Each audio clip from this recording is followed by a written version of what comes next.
Bonjour tout le monde, aujourd'hui on va commencer notre premier cours de terminale générale, spécialité physique exactement. Alors on va commencer par le premier chapitre, on peut dire c'est un chapitre de chimie et ça concerne les transformations acides-bases. Grand 1, on va commencer par les acides et les bases. Petit 1, une définition, donc définition qui concerne un acide et d'une base. Selon qui? Eh bien, selon tout simplement branche-tête. Donc, c'est la définition la plus courante. Donc, en général, on la voit en terminale et aussi en première année universitaire, classe prépa, etc. Vous avez une autre définition qui est plus avancée, mais ça concerne plutôt les chimistes. D'accord? Donc, l'une des définitions pour l'instant, c'est la définition selon branche-tête. Donc, définition d'un acide et d'une base selon branche-tête. Alors, d'abord, il est très intéressant de commencer par un petit rappel concernant l'ion d'hydrogène que vous avez déjà vu en classe de 3e quand vous avez déjà vu la notion de pH. Alors, l'ion hydrogène, on ne dit pas l'ion d'hydrogène, mais on dit l'ion hydrogène. L'ion hydrogène H+, est un atome d'hydrogène,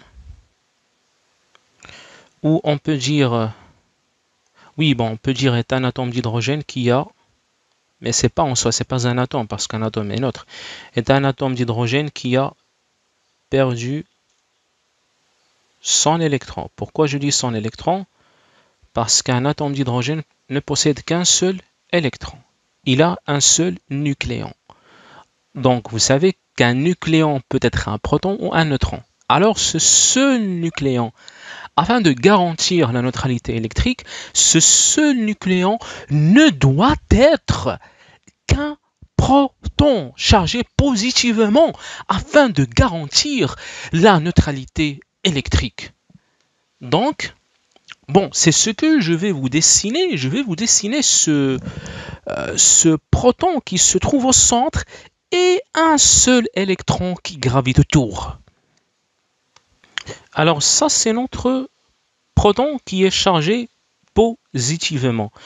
Et on a un seul petit électron qui gravite autour.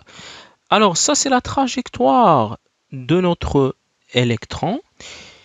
Donc ça, c'est notre électron E-. Alors, qu'est-ce qu'il va se produire en fait? Eh bien, si j'enlève cet électron, donc si l'hydrogène perd son électron, qu'est-ce qu'on va avoir? Donc imaginez que après ionisation,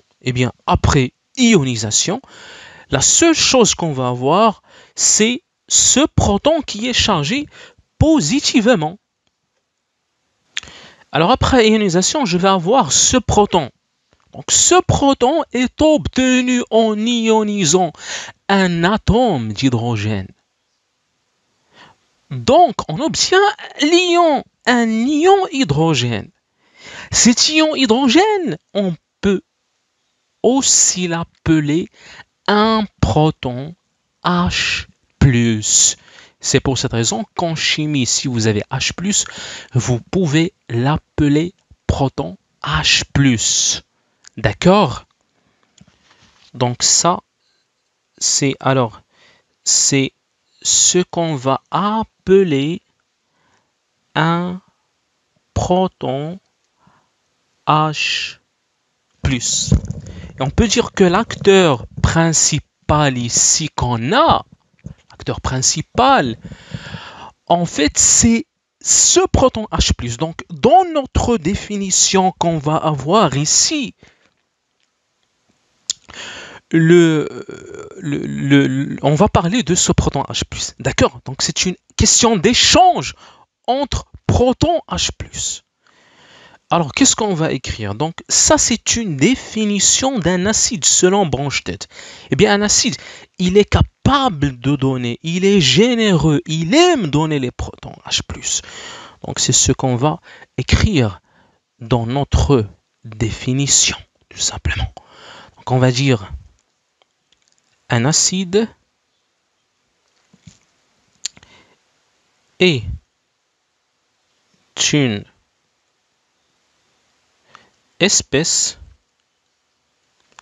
ou plutôt, oui, et toute espèce chimique, on peut dire toute espèce chimique aussi, chimique, capable de donner un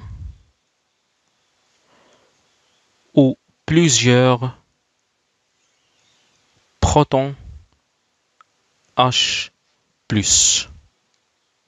Afin que les choses soient très intéressantes, donnons quelques exemples.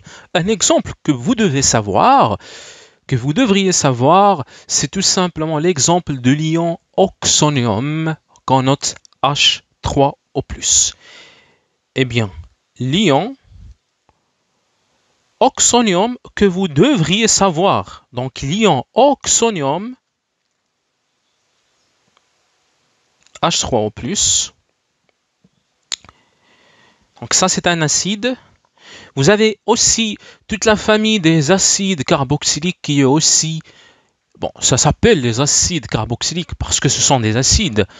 Donc, on peut donner un exemple comme l'acide éthanoïque aussi. Donc, l'acide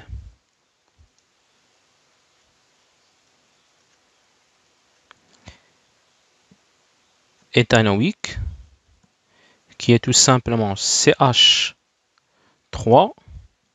COH. Ça, c'est aussi un exemple d'acide. Est un acide. Et pourquoi ça, ce sont des acides? Parce que, tout simplement, l'ion oxonium, il est capable de donner un proton H+, et il se transforme en une autre molécule qu'on va appeler tout simplement, surprise, il se transforme en eau, tout simplement. L'acide éthanoïque, il va donner un proton H+, et il va transformer ce qu'on appelle ion éthanoate. Alors, si je prends, donc tout simplement, si je prends le H3O+,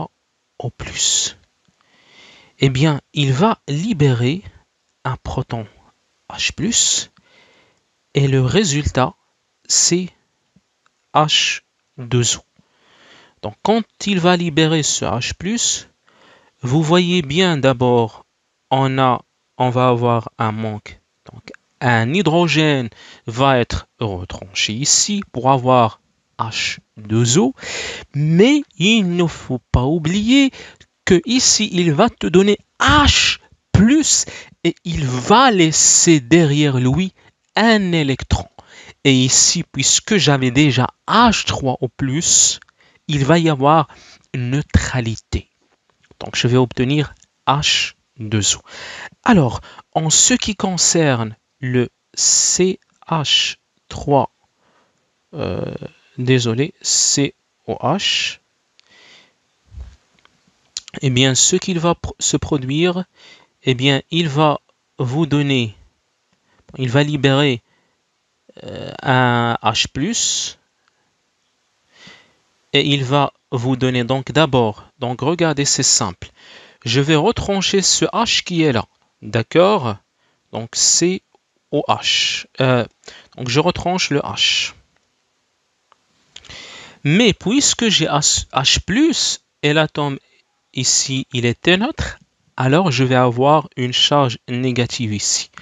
Alors, en résumé, à chaque fois qu'un acide libère un proton H+, il gagne une charge négative, tout simplement. Donc, c'est tout en ce qui concerne la définition d'un acide. Après, on va voir la définition d'une base. Bonjour tout le monde.